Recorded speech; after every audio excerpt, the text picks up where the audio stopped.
Assalamu alaikum, everyone. Thank you very much for joining today. We're very fortunate to have Brenda Abdelall, who will be speaking to us about the US elections, what the results mean for Muslim communities. But before we start, we're going to begin the program with recitation of Quran.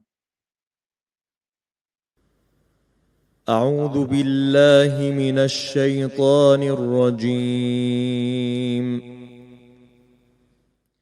بسم الله الرحمن الرحيم. سبح لله ما في السماوات وما في الأرض وهو العزيز الحكيم. يا أيها الذين آمنوا لم تقولون ما لا تفعلون كبر مقتا عند الله أن تقولوا ما لا تفعلون إن الله يحب الذين يقاتلون في سبيله صفا كأنهم بنيان مرصوص. وإذ قال موسى لقومه يا قوم لم تؤذونني وقد تعلمون أني رسول الله إليكم فلما زاغوا أزاغ الله قلوبهم والله لا يهدي القوم الفاسقين.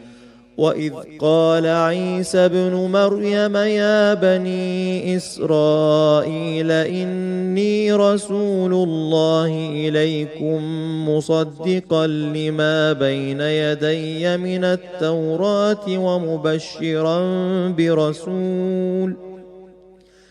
ومبشرا برسول يأتي من بعده اسمه أحمد. فلما جاءهم بالبينات قالوا هذا سحر مبين. ومن أظلم ممن افترى على الله الكذب وهو يدعى إلى الإسلام والله لا يهدي القوم الظالمين. يريدون ليطفئوا نور الله بأفواههم والله متم نوره ولو كره الكافرون. هو الذي أرسل رسوله بالهدى ودين الحق ليظهره على الدين كله ولو كره المشركون. يا أيها الذين آمنوا هل أدلكم على تجارة تنجيكم من عذاب أليم. تؤمنون بالله ورسوله وتجاهدون في سبيل الله بأموالكم وأنفسكم ذلكم خير لكم إن كنتم تعلمون.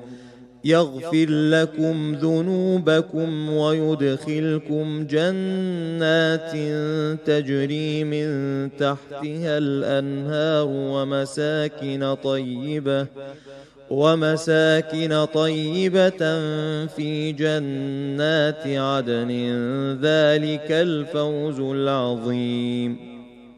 وأخرى تحبونها نصر من الله وفتح قريب وبشر المؤمنين. يا أيها الذين آمنوا كونوا أنصار الله كما قال عيسى ابن مريم للحواريين من أنصاري إلى الله قال الحواريون نحن أنصار الله. فآمنت طائفة من بني إسرائيل وكفرت طائفة فأيدنا الذين آمنوا على عدوهم فأصبحوا ظاهرين. صدق الله العلي العظيم.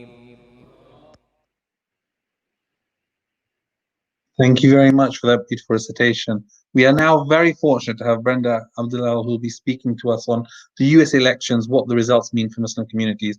Brenda volunteers with Arab Americans for Biden, was a Biden delegate in her congressional district, and she's the founder and president of Bridge Strategies LLC, a public policy and philanthropic consulting firm. She represents a wide array of philanthropic and non-profit clients, and she recently was the charities director at a national legal advocacy organization. Prior to that role, she was a senior director at a healthcare legislative and executive branch advocacy firm in Washington, Kimbell and Associates, and she also spent 3 years teaching US constitutional law at New York University in Abu Dhabi. It's really a pleasure to have her here, and we look forward to hearing from her on this really important topic. Brenda.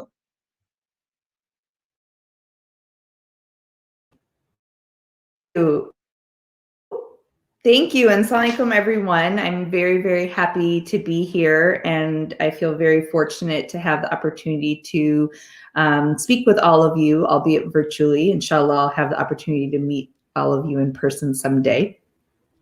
So I was asked to talk about some of the key takeaways and what happened in our most recent election in the United States and what it means for the American Muslim community. And as you can imagine, it still is pretty early on, and there's still a lot of analysis of the data that's come out of the most recent election. But I do think, and there are 3 main areas that we can talk about today, and I'd love to have this be more informal and with more questions coming at me. I always prefer it that way. But the 3 key takeaways to focus on today are, 1, that the American Muslim community is not a monolith.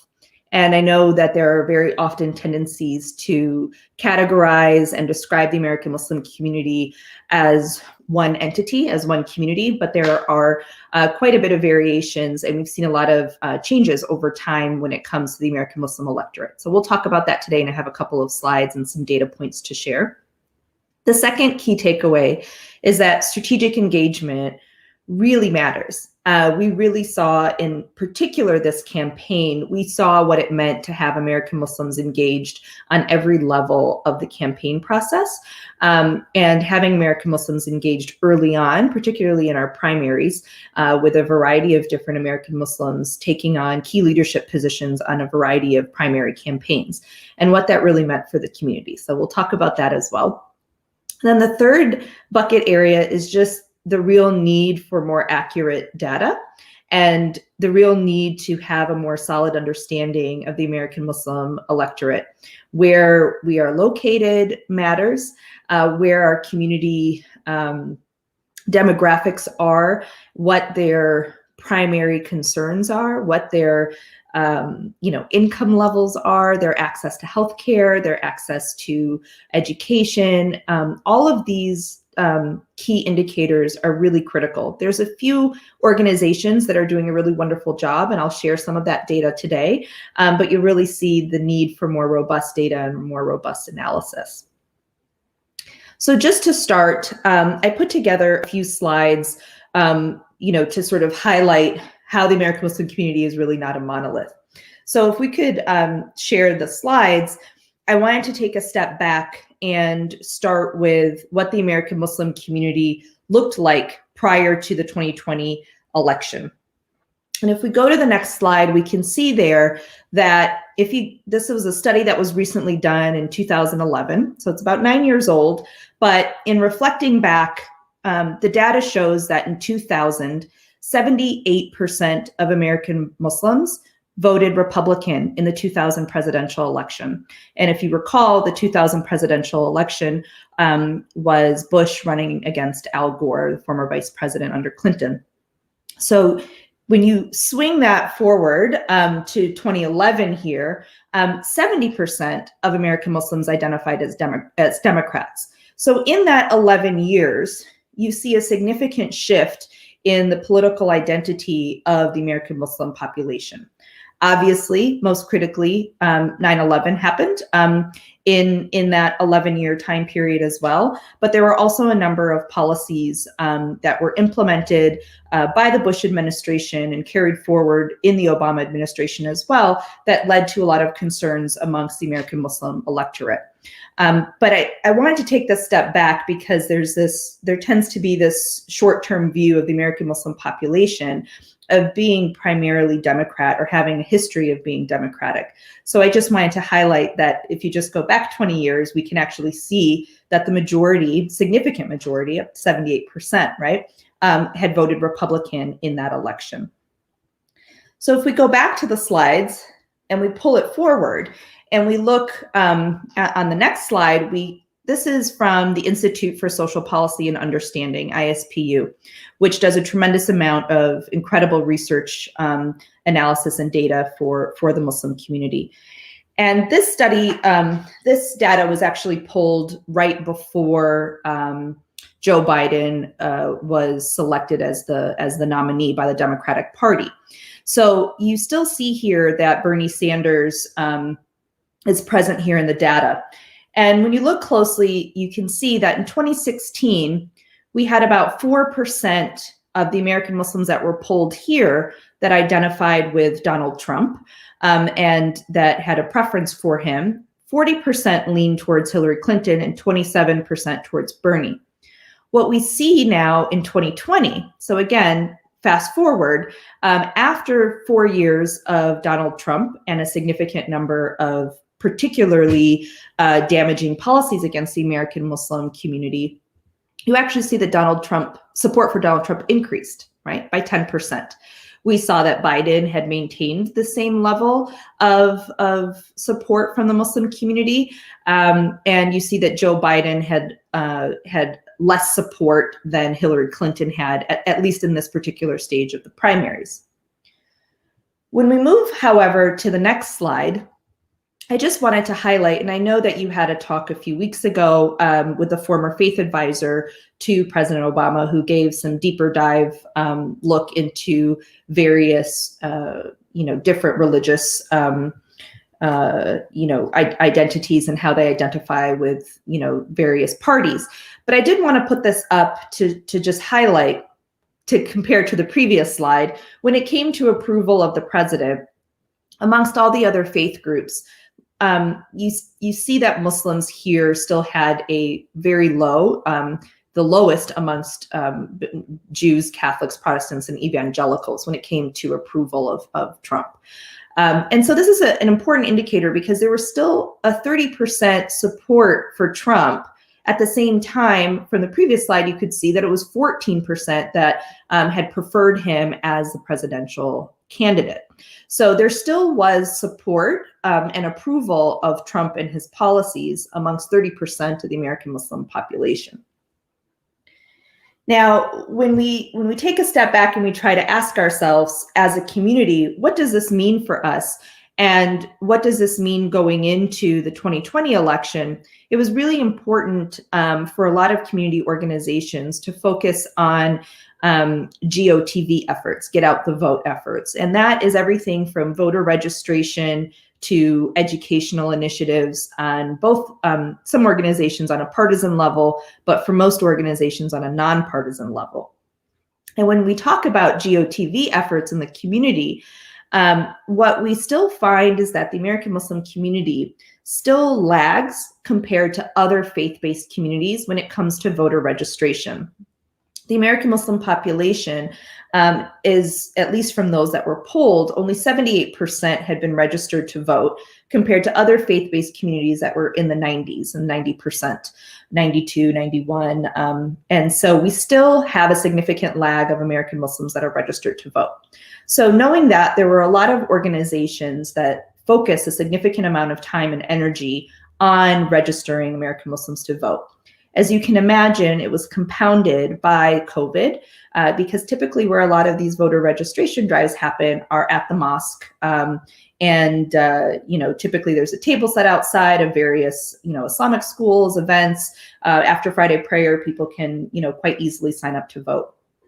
However, what this also highlighted for a lot of American Muslims is that there are states where voter registration can happen on the same day that you vote. And that was actually a significant change in the state of Michigan. Michigan has same-day voter registration, and they found that they were able to mobilize, particularly amongst the Arab American and Muslim communities in Dearborn, Michigan, getting them out to vote, with some people getting in line as late as 7:59 p.m. for the first time to both register and vote on the same day. So you really start to see that same-day voter registration really makes an impact for our community. So one of those takeaways for what to do going forward is for local Muslim communities in various states to work towards changing voter registration policies to ensure that there is same-day voter registration. Now, as you can imagine, there's a lot of pushback because it's more typical that minorities are the ones that benefit the most from same-day registration. And, generally speaking, from various demographic research, that minorities tend to vote Democratic. So there is some pushback on a partisan basis for same-day voter registration. So if we could go back to the slides for a moment, and we'll skip the next one, which is about voter registration. And we just move to the sort of exit polling. So just, the past couple of slides, just to really highlight for everyone just how complex and diverse the American Muslim population is when it comes to where we were in 2000, where we were in 2011, and then we'll talk about where we were after the 2020 election, but also recognizing that the American Muslim community is not, even though we have significant voter registration, we still have a long way to go, but it's not just voter registration, it's also getting people to actually vote. America still has a relatively low when it comes to engagement in the elections. So people may be registered to vote, but still not vote. So with exit polling, and this is where on the next slide, you'll start to see a wide array of data. Exit polls are notoriously incorrect. However, that's the data that we have right now until we have, to my third point, when we get to that, more reliable and accurate data about our communities. But there were two major exit polls of American Muslim voters that came out. One was from CARE, which is the Council of American Islamic Relations, one of the oldest and largest American Muslim organizations.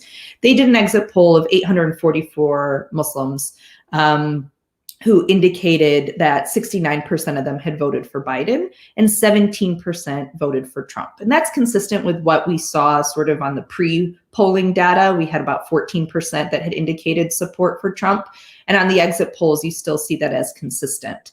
And again, it says here, compared to 2016, we knew that President-elect Trump had received 13% of the Muslim vote. And so had received a 4% increase in support after his 4 years in office. Now, the next point, which came from the Associated Press, their exit polling had actually showed that 35% of Muslims voted for Trump. And a lot of people really had a difficult time digesting this number after this came out. I think most people were expecting 14 to 17, maybe 20% of the American Muslim population coming out for Trump. But the Associated Press poll was quite staggering when it came out to show 35% support for Trump. And I'll talk in a minute about what this means for our community, but it still shows about 60-some% support for Biden. And I think oftentimes when I talk with community members and talk with my students about this, they still are fairly surprised to see relatively, not as high numbers for Democratic candidates as they would have expected. They would have expected to see much higher 70, 80% support. However, we don't see that here. So all of this goes back to my initial point that the American Muslim community is truly not a monolith, and you can see how this difference in the data. And I did want to take a brief moment to also highlight, as part of this demographic snapshot, a community that I'm also part of. I'm Egyptian American, so I've been very active and engaged with the Arab American community for a number of years. So I did want to share this quick snapshot of the Arab American community. There is data for the Arab American community that goes back much farther when it comes to voting, in part because various organizations like the Arab American Institute were founded in the 1980s with a sole focus on Arab Americans and their electoral power. So on the next slide, you'll see here, I wanted to share some information here that highlights party affiliations amongst Arab Americans. And you can see all the way back in 1996, there was no, pretty much a plurality here, but you see about 38% of Arab Americans identified as Democrat and 35% as Republican.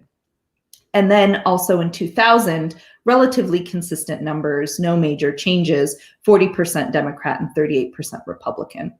And keeping in mind that the Arab American community is also quite complex, and the majority of Arab Americans that are in the United States are actually Christian American. And oftentimes the media, as well as others in the community, tend to conflate the two and assume that the Arab American community is primarily Muslim, but that's not the case. But I did want to share some of the demographic trends here as well, because when we get to some of the issue-based areas, you'll see where some of the misconceptions come about. Now, when we go to the next slide, one thing I wanted to highlight here is oftentimes when we talk about issues that impact communities, there's always a misconception that Arab Americans and Muslim Americans are primarily concerned with foreign policy. And this comes up all the time, even came up when I was doing work with Arab Americans for Biden. I was one of the lead point persons internally that was working to develop the policies that ended up becoming part of Joe Biden's agenda for the Arab American community. And as part of my work there, someone had asked me, why are we talking about healthcare and education? Why aren't we focused on what's happening in Middle East foreign policy? And you'll see in a moment on one of these slides that when you actually ask community members, what are the issues that are most concerning to them, it's actually primarily domestic policy and domestic policy issues. And this is consistent with what we see going back here.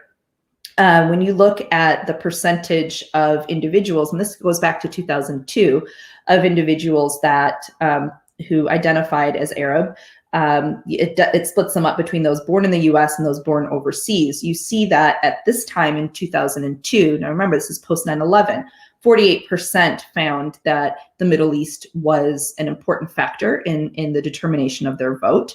An overwhelming percentage of the Arab American community, despite being nearly 30–40% Republican, 67% viewed the Bush administration unfavorably in this regard.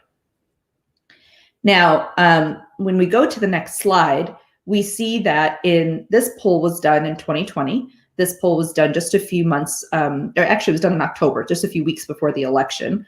Still finding that the Arab American community is about 40% Democratic and 30% Republican. So it did not have major swings as the American Muslim electorate had, right? From going 70-some% in 2000 to now 70% in where we are now. But you see here, still relatively consistent with where the community was all the way back to 1996. However, on the next slide, this is where you'll see, sort of what I've been building up towards, which are what are the domestic policy issues that impact the community the most. So when the Arab American voters were asked, what are issues that are most important to you in determining your vote? 40% of Arab Americans here identified race relations in the United States. Another 23% said jobs in the economy, and then 21% said healthcare. Right? Those were the top 3 issues that were identified. And if that's not to say that foreign policy or solving the Israeli-Palestinian conflict are not important to the issues, but when it shows that the priorities amongst the electorate when it comes to determining their vote primarily are domestic and domestic policy influenced. And there's similar data that shows this across the American Muslim community as well. But I did want to highlight that these issues are quite imperative. So moving on from the slides, I just wanted to talk for a bit, having this sort of, as a backdrop of what were the issues that various voting electorates had identified. I wanted to sort of take that to the next bucket area about engagement and why engagement matters. And I think in this particular election cycle, we saw American Muslims engaged at some of the highest levels. Bernie Sanders, his had Faiz Shakir, who was one of the most senior campaign advisors to Sanders. We also had an American Muslim outreach coordinator at Elizabeth Warren's campaign. We had someone internal at Bernie Sanders' campaign, and we also had someone at Joe Biden's campaign. So across 3 campaigns, we saw that the American Muslim community was important enough to the candidates to have a dedicated staffer doing outreach to the American Muslim community. And that says a lot, considering that the American Muslim community is only 3.5 million Muslims, give or take. Some say it's as high as 5 or 6, but some are even lower. But if you just say as a safe estimate, about 4 million Muslims in the United States, it shows how much that these candidates have identified that the American Muslim electorate is important, and it's important enough for outreach to have a dedicated staff person conducting that outreach. And so what we saw in not just having representation internally at the campaign, but we saw a number of affiliated groups that were working, Muslim Americans for Bernie Sanders. We had a number of surrogates, including Linda Sarsour, who served as a surrogate for the Sanders campaign. Really high profile centering of American Muslims on various campaign events. But importantly, which has excitingly become a new trend, is seeing these campaigns issue agendas specific to these communities. And so Elizabeth Warren's campaign was one of the first ones to issue a specific agenda to the American Muslim community, and which shortly followed. There was one also that was issued by Sanders, and ultimately then one issued by the Biden campaign. And for myself, I worked very intimately on the Arab American agenda that was ultimately issued by the Biden campaign. And that was the first time as a presidential nominee to see an agenda specific to the Arab American community. And why is all of this important? It's because when you work on the front end with strategic engagement with these campaigns, you can push certain policies early on. So that way, once they're in office, then you can hold the feet to the fire to make sure that those campaign promises are ultimately implemented. So one of the most important and most critical was obviously the rescission of the Muslim ban. The Muslim ban was issued within the first few days of the Trump administration, and Biden had made a commitment that on day one he would rescind the ban. There were a number of other campaigns early in the primaries pushing them to also make a commitment that on day one that will be rescinded. And knowing that that is the case, there were some news reports where they had said, oh, in the first 100 days, the ban will be rescinded. And it gives you as an advocate, particularly those who have been engaged early on with the campaign, to be able to say, no, your commitment was on day one. And so this is why strategic engagement matters. We also saw a number of other policies that the campaign had made commitments to. In particular, the Obama administration had started a program called Countering Violent Extremism, which was primarily focused on Muslim American communities. And ultimately, it was changed by the Trump administration. It was called the Targeted Violence and Terrorism Prevention Program, TVTP. It's basically a bunch of acronyms, but again, it was 100% focused on the American Muslim community.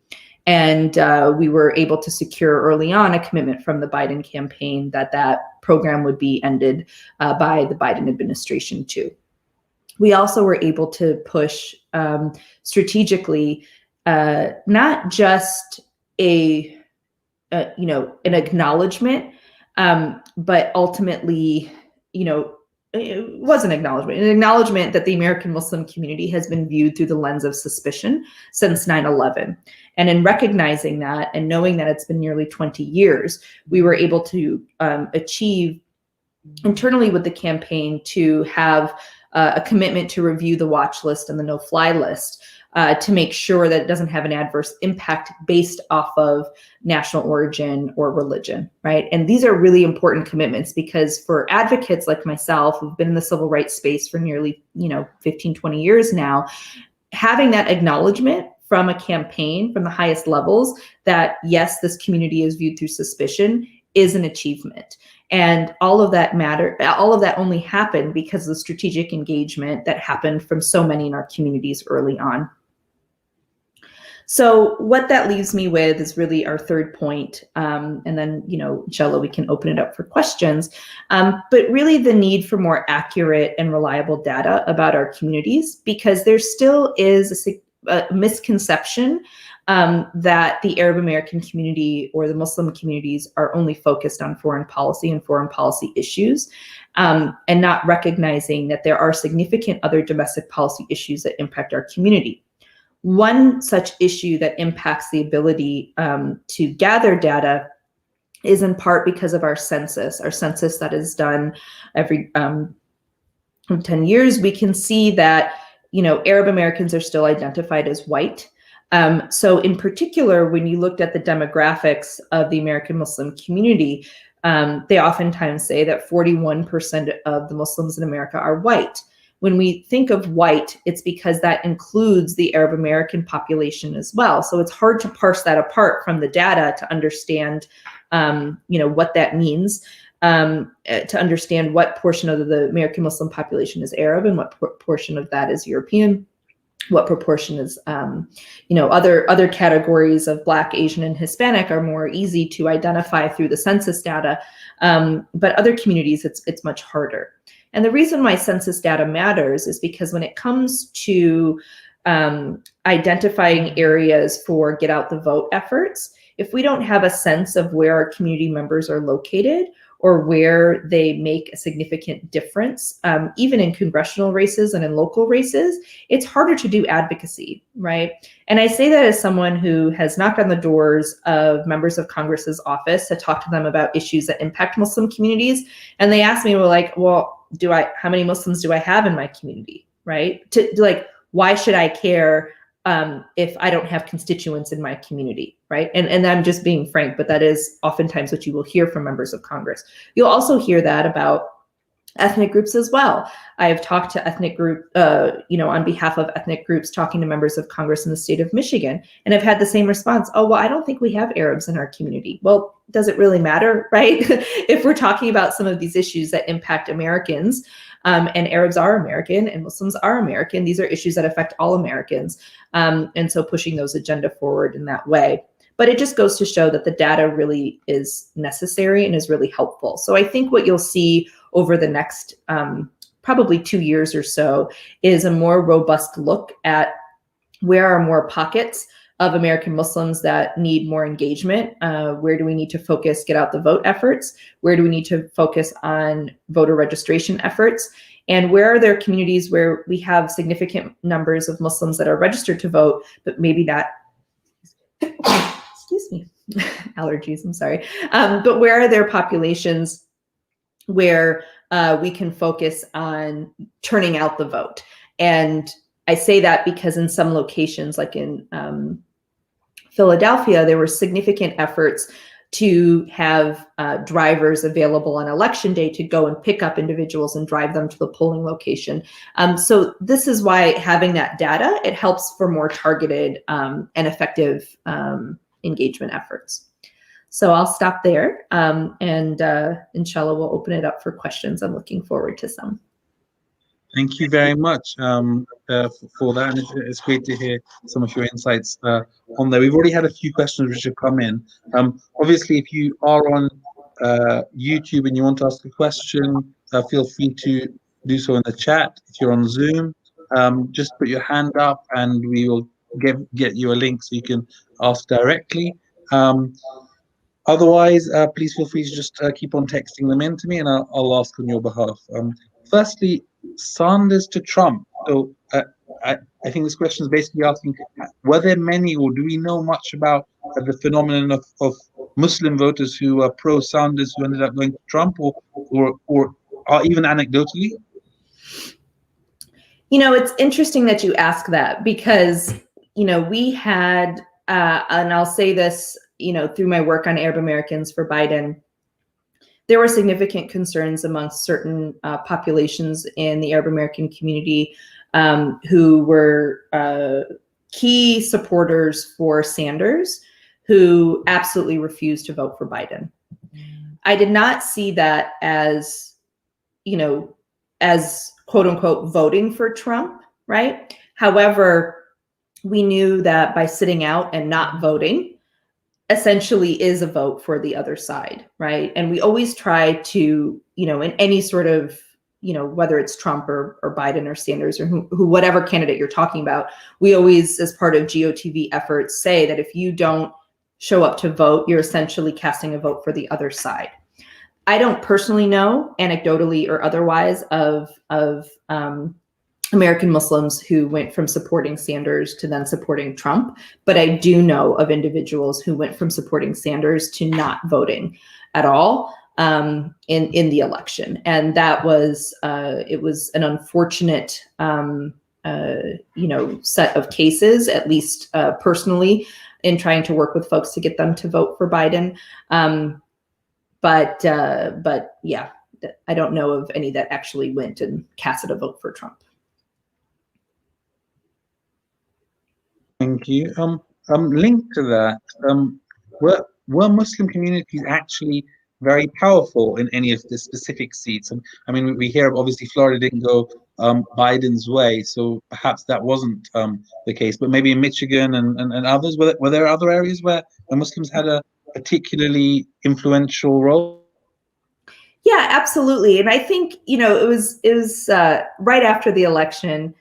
Well, I shouldn't say right after. It took about a week before everyone could finally digest and sort of see what had, once we actually had Biden as a presumptive winner, every community had come out and said, we were the margin of victory, right? Whether it was the American Muslim community, whether it was the Latino community, whether it was the Black community, every community had come out and said, we were the margin of victory.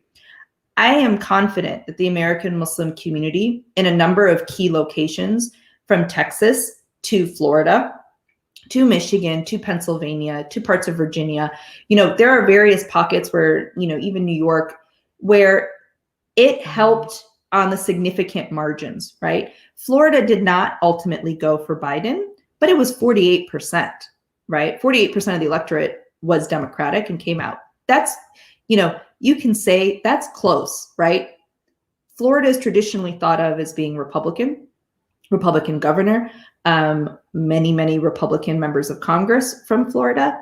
However, when you're starting to see that the gap is getting closer and closer, you can certainly say that the American Muslim community has helped close that gap, right? Same thing in Texas and Michigan and other locations, that where you have a sizable American Muslim population, even if it didn't flip, it certainly helped close the gap and pushes the Democratic Party closer and closer to ultimately flipping those states, inshallah, in the future to Democratic states. Inshallah. Really, well, obviously we're non-partisan and not supporting either side. But anyway, on this, you mentioned the fact that Muslim communities are quite diverse. Can you give a bit of background about some of the challenges that you saw from within Muslim communities and the national Muslim groups who are trying to get the vote out? And you'll be aware of the challenges that Karen Uskmo and others had with some of the other campaigns. Could you give some background to some of that? Yeah, sure. So, I think in particular, when we talk about some of the challenges, first and foremost, COVID was a significant challenge. And COVID presented and highlighted a number of economic inequalities amongst America as a whole. In particular, for a lot of American Muslims, we have a significant percentage of American Muslims that are small business owners. And we also have a significant percentage of American Muslims that are physicians or that work in the healthcare sector. And what happened with COVID is the sort of, traditional campaigning, what are you going to do about, access to education, childcare? How do we work on sort of foreign policy? How do we work on civil rights? All of those issues ultimately got flipped, right? And this was one of the first times where a primary focus for the work that I was doing was focused on outreach within the campaign about what are we going to do about small businesses? particularly in COVID, not just in COVID relief, but in tax breaks going forward, because they were particularly devastated with a lot of the lockdowns and shutdowns that had happened because of COVID, right? Then we also had the healthcare sector, right? Not only do we traditionally, as part of campaign work, focus on and talk about access to healthcare, but what we saw was a significant percentage of minorities and people of color impacted by COVID, impacted by the pandemic, getting COVID at disproportional rates and dying from COVID at disproportional rates.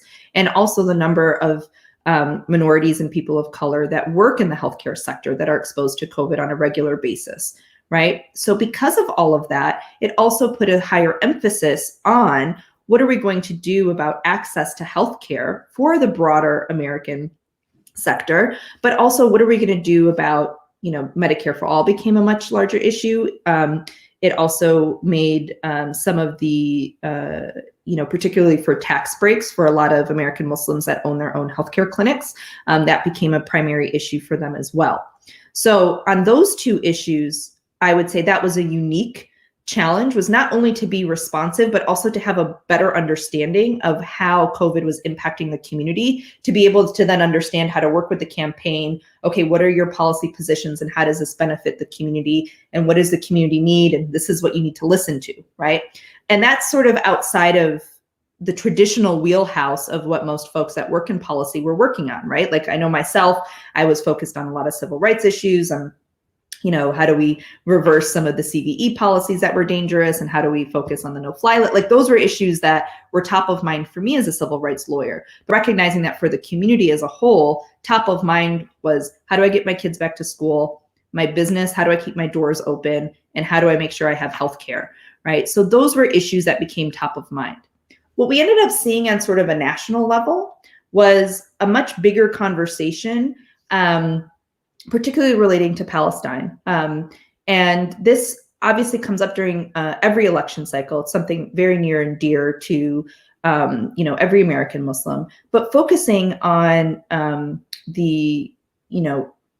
focusing on Palestine through a human rights lens ended up becoming of greater concern to a lot of community members, and allowed for greater engagement with various campaign officials, not just talk about Palestine, but also talk about Syria and other areas where there were egregious human rights violations against Muslims, whether it's the Uyghurs, whether it's the Rohingya, whether it's in Kashmir, a number of different areas.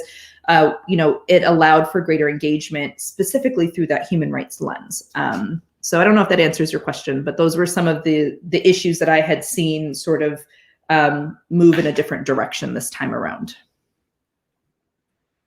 Thank you very much. I'm trying to ask a couple of questions. Okay, so do you have a demographic breakdown of the Muslim community by ethnic group?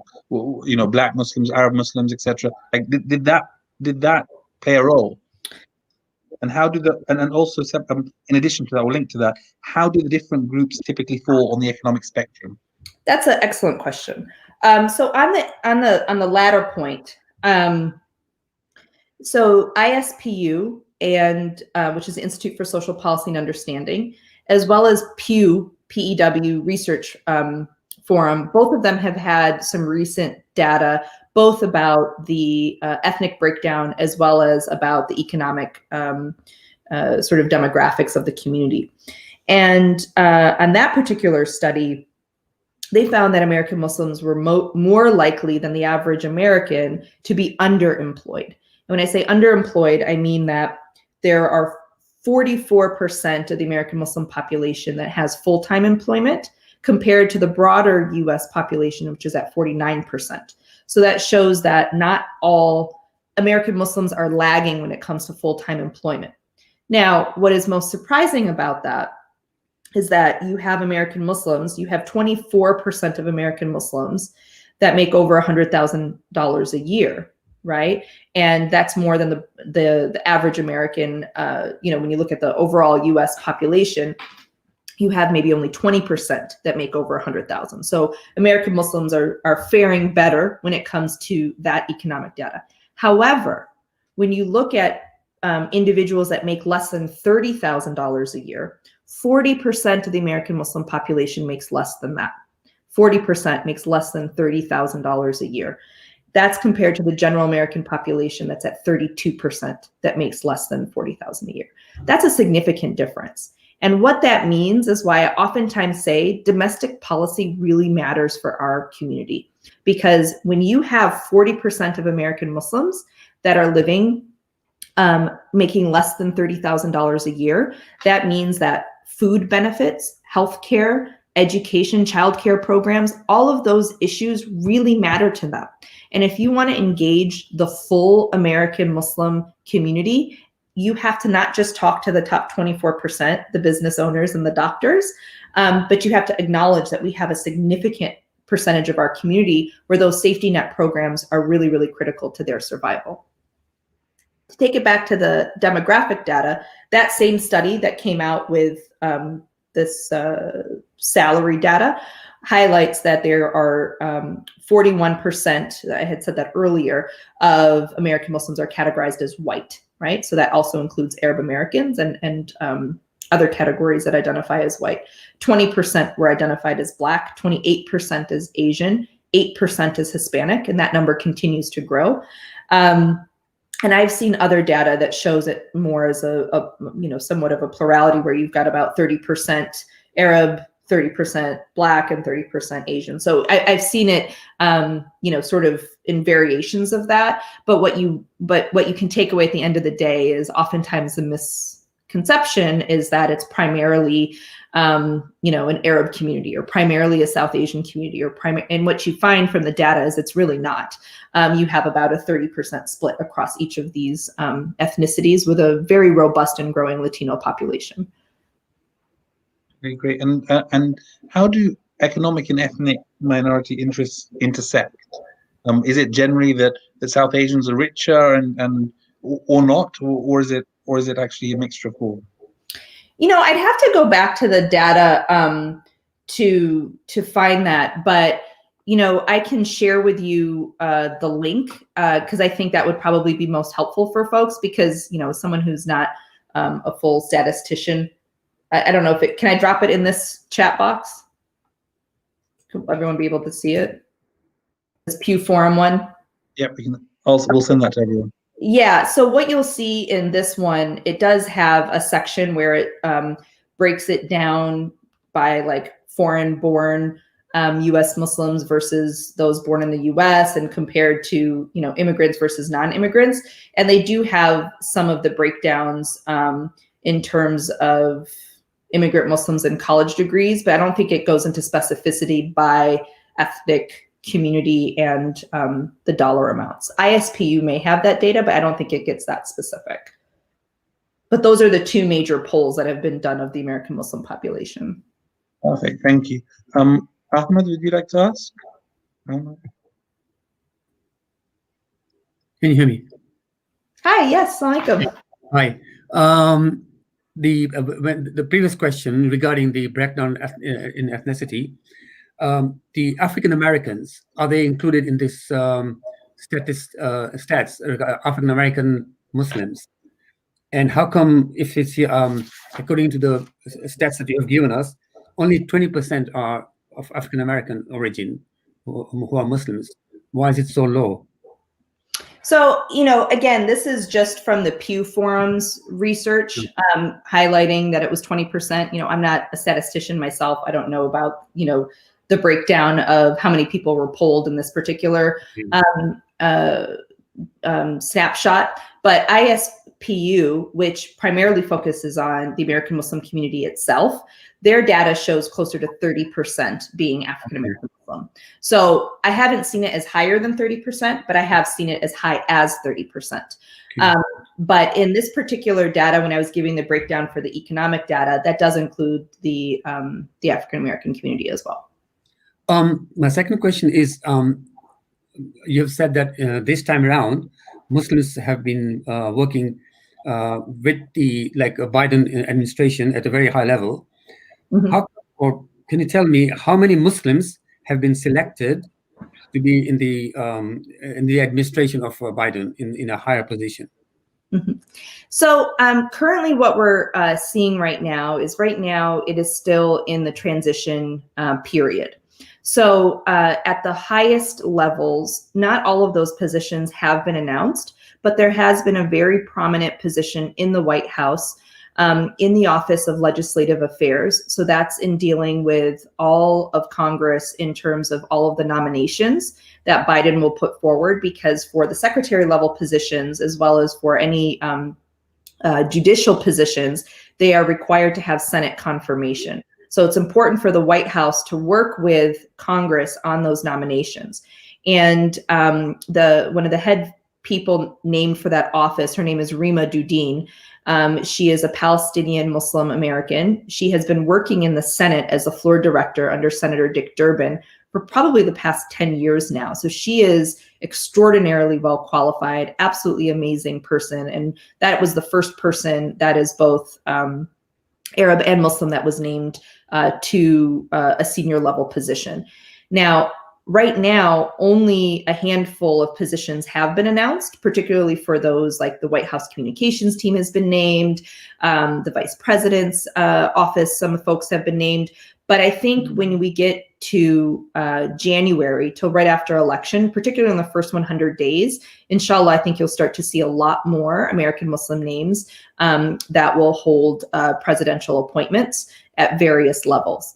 I know for myself, I have been working with one particular nonprofit. We created an advisory committee to collect American Muslim names, people that were interested in serving in the administration.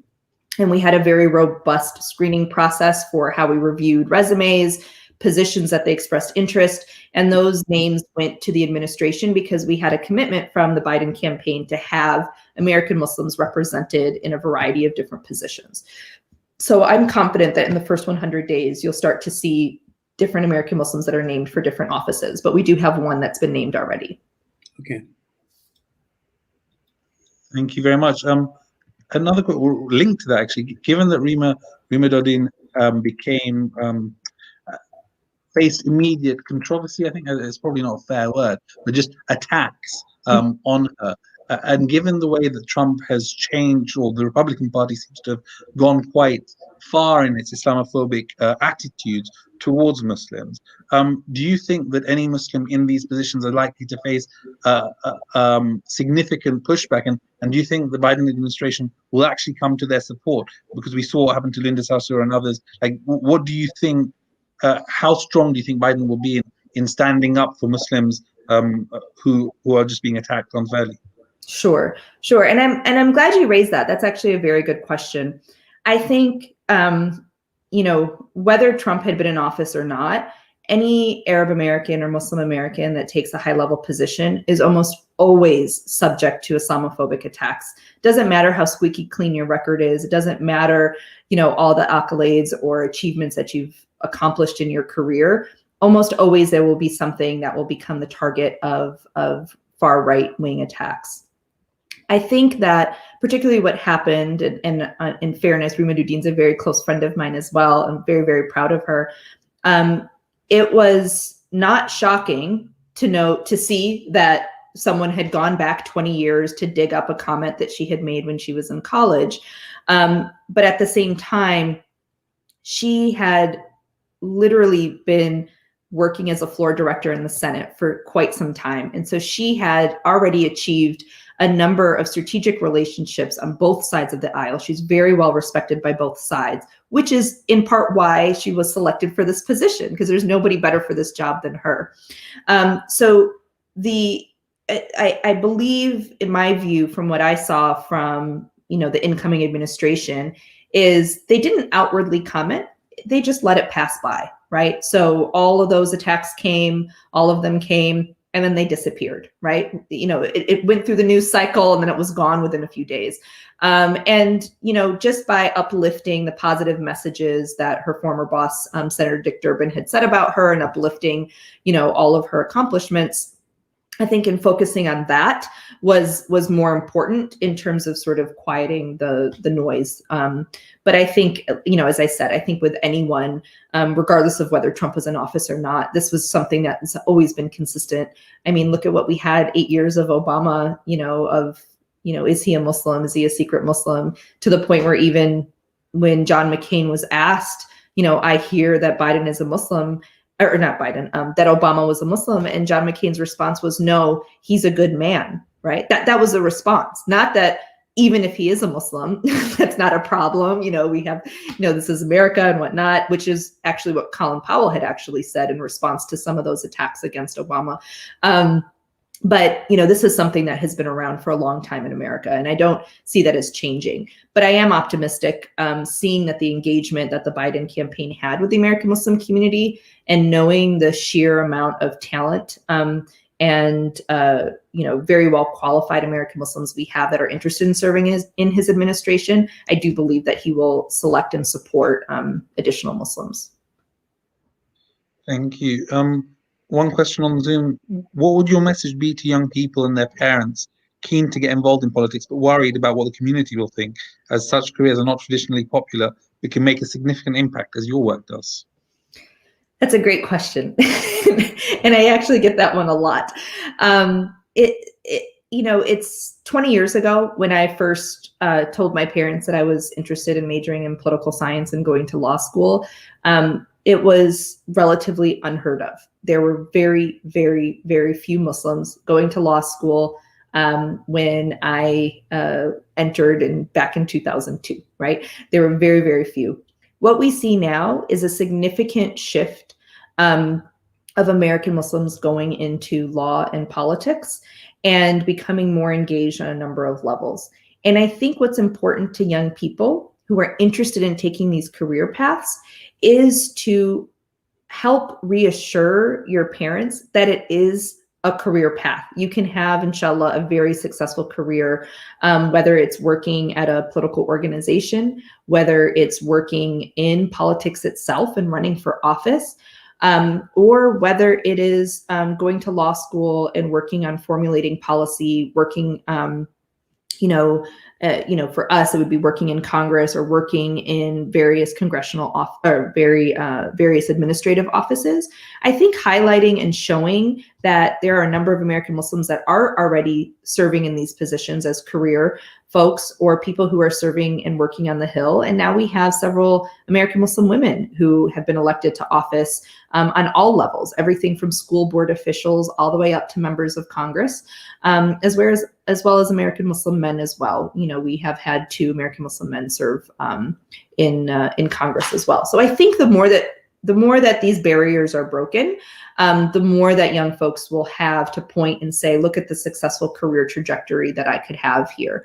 And always trying to encourage folks to follow your dreams. Sometimes it feels like an uphill battle with your parents, but inshallah, just stay committed and you'll achieve your success. Thank you very much. Back to Biden. In terms of whether he'll be different, so I think that's the theme of this question. We obviously saw the recent FBI Supreme Court, allowing the Muslims to sue the FBI for recently coming out yesterday, I think. Mm-hmm. With that in mind, given the fact that Biden is working quite closely with, or is known to work very closely across the aisle, do you think that these types of issues on security are going to be ones where Biden's going to be listening to Muslim communities carefully? Or do you think security is often an area where it's quite easy to go down the other side and use that to triangulate more than anything else? Do you think that will happen with Biden? So we had, and that's an excellent question, which is also in part when I was mentioning when we were having some difficulty with some various segments of our community and trying to get former Sanders supporters to support Biden, right? With some of this, I don't want more of the same. And I'm concerned about some of the policies that if the Biden administration returns to some of the dangerous policies that were implemented under the Obama administration. One approach that we took here in working in one of these ethnic groups through the Arab Americans for Biden group was that we really focused on getting the acknowledgement that the community is viewed through the lens of suspicion. Once you have that as an acknowledgement, then we worked towards chipping away at some of the policies, right? Because if you don't acknowledge that the community is viewed through this lens of suspicion, then it's hard to then get to that next level of saying these policies are dangerous and this is how they impact our community. So we started with that baseline, and what that allowed was for greater advocacy from civil rights groups and other groups to then say, okay, let's start to chip away at things like the no-fly list. Let's chip away at the TVTP program, the CVE program, which targets and surveils American Muslim communities. Let's work towards chipping away at these programs that have a negative impact on American Muslim communities. I'm optimistic that this incoming administration, even though we've seen a number of folks that have already been named that were former Obama officials, I'm still optimistic as the days go forward that a lot of the folks that are going to be implementing policy are going to take a closer look at how to ensure the civil rights and civil liberties of our community is preserved. And I think, inshallah, over the next weeks and months and years, I do believe that we're better positioned to advocate and effectuate that change. I do think that the Trump administration highlighted some of the significant gaps that exist in our various policies and procedures that come from various administrative offices. And by highlighting that with like a bullhorn, right? Just highlighting, everything from family separation to the Muslim ban, all of these loopholes in whether it's in legislation or whether it's through administrative policy, now it's okay, how can we go back and fill those gaps to make sure that this never happens again? So I do think that there's an opportunity here to keep that lens and that focus on civil rights and civil liberties of our community so we don't return to the same, because we know the vulnerabilities that exist there. Final question. I know we've probably run out of time, but just one final question related to Muslim community votes. Many people have said that the reason why more people have voted for Trump was in part due to social policies or the Supreme Court and the movement potentially on abortion, on LGBTQ rights, etc. To what extent do you think these are important issues? And given the fact the Supreme Court now is already packed in one way, how do you think that's going to affect things going forward for Muslim community voters? Mm-hmm. So I appreciate that question, and I actually think that that's somewhat of a very limited view of the American Muslim community to suggest that those are the sole issues or only issues that motivated individuals to vote for Trump. That's part of the reason why I spent so long at the beginning, sort of highlighting where the community was 20 years ago, where the community is now, and particularly why I gave that snapshot of the Arab American community, which has similar sort of data points to highlight when the Arab American community was asked what were their top issues, keeping in mind that 40% of the Arab American community is Republican. Their top three issues were still healthcare, economy, and race. It was not Supreme Court judicial nominations. It was not, abortion policies. It was not on that, sort of level to think that is why they voted for Trump. I know anecdotally from conversations that I had with Trump voters, at the end of the day, it came down to dollars. It came down to the economy. It came down to my stock portfolio looks great. It's been booming under Trump. I have no idea why during COVID people's stock portfolios were doing great, but they were looking at that as sort of a continuation there. So I don't think that we're in a position right now to say that Muslim voters voted for Trump. Why he received a 4% increase is because of abortion policies or because of the nominations to the Supreme Court. I don't think we have that data yet to say that. There's probably some anecdotal evidence there, just like I have anecdotal evidence that it was economic related. So I don't think we're at a position to make any conclusions there. But I do think as part of this, there will be a lot of digesting. What is the real number of American Muslims that voted for Trump, and then asking why they voted for Trump, particularly after 4 years of policies that specifically targeted the American Muslim community as well.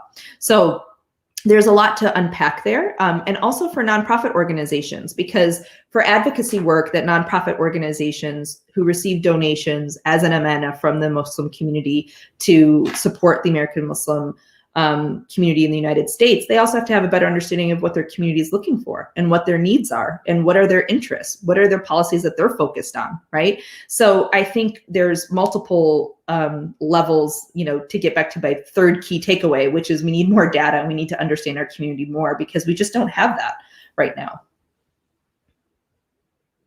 Okay, I don't know. There's two other questions people have just asked literally in the last 2 minutes. I'm gonna squeeze them in, and hope for the best. Firstly, on a tangent slightly, but for a Brit, it's quite worrying to see more than 70 million people voting for someone like Trump. What issues do you foresee in the divisiveness of the larger community on the back of this? And I'm just going to put the other one in, which isn't actually related at all, but anyway, I'm going to ask it. What do you think about Biden saying "Inshallah" in the debate? How did the American Muslim community feel about it? Was there any element of cultural appropriation? Anyway, those are two very different questions. On the first, I appreciate that as a Brit, you're as concerned as I am, right? That 70 million people voted for a continuation of what we've seen over the past 4 years. I think that our country is incredibly divided. I've asked myself, has America looked like this before? Was I just too young 20 years ago? In the Bush v. Gore, time period where it was also a really close election. Was I just too young to realize sort of the divisiveness in the communities? But I really think truly our politics today are incredibly divisive. And I do think a number of people who work in Congress are incredibly frustrated by the complete deadlock and inability to make progress. Our Congress right now is debating, complete deadlock in terms of issuing additional support to individuals in the COVID environment. We're barreling towards individuals who are about to get evicted from their homes. We're barreling towards more people losing their jobs, record high unemployment rates. And yet 70 million people voted for a continuation of the current system and structures that we have right now. So it is a very scary prospect, and it is scary to think of how our Congress might look going forward, because that will also significantly affect Biden's ability to implement certain policies as part of his agenda. So I think all eyes right now are on the Senate seats that are up in Georgia, the 2 Senate seats. If they win those 2 seats, the next 2 years will look very different. And a lot of implementation of change. But at the same time, it doesn't change the fact that the voters are still so divided. And I think there's a lot of soul searching to be done for, how are we continuing to talk over each other and not with each other? But at the same time, I think we'll continue to see in the days, months, weeks, years to come, how to kind of get back to some sort of middle ground and ability to work with one another to effectuate change to support Americans more generally. On the second point, and I hope that answers the first, I think all of us are still digesting that 70 million number and don't really have a great answer for it. But on the second question about Inshallah, I still don't think he said it. I still think he said something else. But, I was quite shocked at seeing how divided the Muslim community was itself on that, right? And talk about divided. Half the community was, he shouldn't say that. He shouldn't say it in jest. He's not Muslim. He shouldn't say it like this. And then the other half, kind of, oh, look, we've made it, and making jokes about, the presidential nominee just said Inshallah at a debate, right? Which is, quite momentous in and of itself, right? If he actually did say it. But I do think that, it shows that our community is still looking for validation. And even a little comment like that made many people feel seen. But to your question itself, is it tokenization? Is it just kind of, throwing it out there, to make the American Muslims happy? And it's true. I do think that, we shouldn't, you can celebrate the joys, you can laugh about it, you can, acknowledge that, if he did actually say it, that, it's funny. I lived overseas for a number of years, and to this day, a lot of my white American non-Muslim friends that I worked with overseas, they still say Inshallah when they text me. They still say Mashallah. They just got used to saying it as part of their, regular lingo from our time living in Abu Dhabi together. But even with that said, I do think that our community has a long way to go in terms of we've made significant accomplishments when it comes to strategic engagement, which is why I think some folks were still sort of happy to see that happen. But at the same time, we still have a long way to go in engaging our communities in the political process.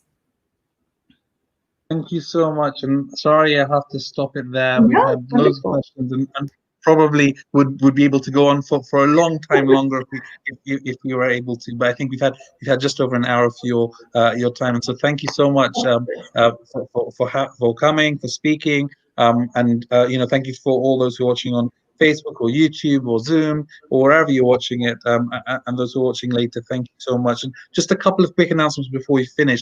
Next week we're really fortunate to have Dr. Selina Ibrahim. She's speaking about a new book, Women and Gender in the Quran. It's a real, it's one of a big new book in this field. So really looking forward to that. We then have a short Christmas break, and then we start the new year on the 8th of January with Dr. Shadab Rahmatullah, and he'll be speaking about Islam and liberation theology. And the week after, Professor Rainer Lewis will be speaking about modest fashion, commerce, community, or controversy. So looking forward to these future talks, and thank you all so much for participating, and look forward to seeing you on our YouTube channel again. Thank you very much. Assalamu alaikum.